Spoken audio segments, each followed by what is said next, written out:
ফের কুণালের নিশানায় তৃণমূল ঘনিষ্ঠ বিশিষ্টরা। নাম না করেই আবারও দ্য ডায়েরি অফ ওয়েস্ট বেঙ্গল নিয়ে তোপ। গতকাল এক্স হ্যান্ডেলে পোস্টের পর সমালোচনার জেরে তোপ।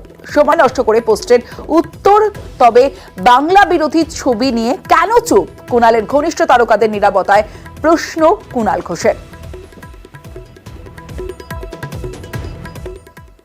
আরজিকর হাসপাতালে ঢুকতেই পারলেন না কংগ্রেস নেতা অধীর রঞ্জন চৌধুরী। প্রথমে অধীরকে ঢুকতে বাধা পুলিশের, পরে হাসপাতালের বাইরেই আন্দোলনকারীদের সঙ্গে সাক্ষাৎ করেন অধীর রঞ্জন চৌধুরী। পড়ুয়াদের অনুরোধে গেট থেকেই ফিরলেন অধীর চৌধুরী।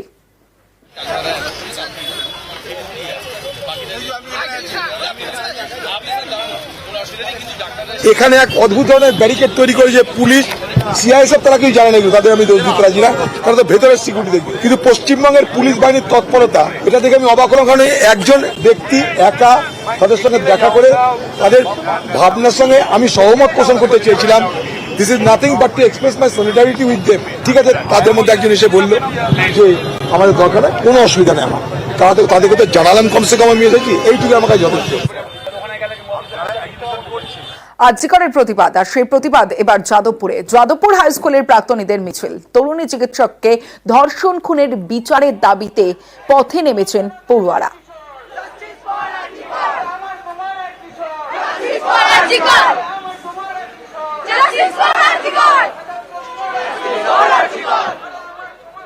আমরা চাইছি যে দোষীদের শাস্তি হোক এবং ভবিষ্যতে যেন এই ঘটনা আর না ঘটে।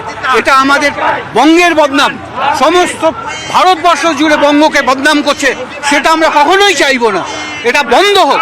আজকে আমার ছেলে মেয়েরা সব মানে যেভাবে ধর্ষিত হচ্ছে, খুন হচ্ছে, তার এগেইনস্টে প্রোটেস্ট করার জন্য আমাদের নামতেই হবে। জামিনে মুক্ত ছাত্র সমাজের নেতা সায়ন লাহিড়ী। হাইকোর্টের নির্দেশের পর আজ দুপুরেই মুক্ত সায়ন।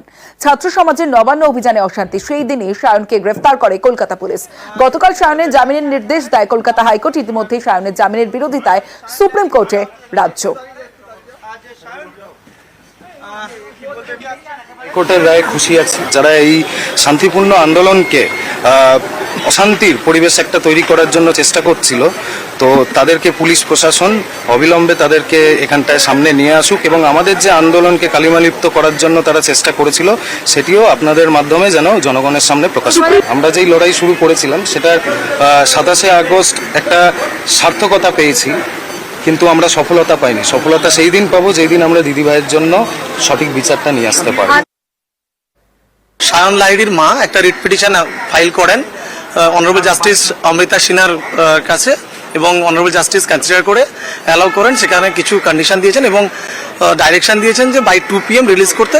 সেই মোতাবেক আমরা সকালবেলা এসে পুট আপ ফাইল করেছি সিএমএম সাহেবের কাছে এবং সিএমএম সাহেব সেটা অ্যাকসেপ্ট করেছে।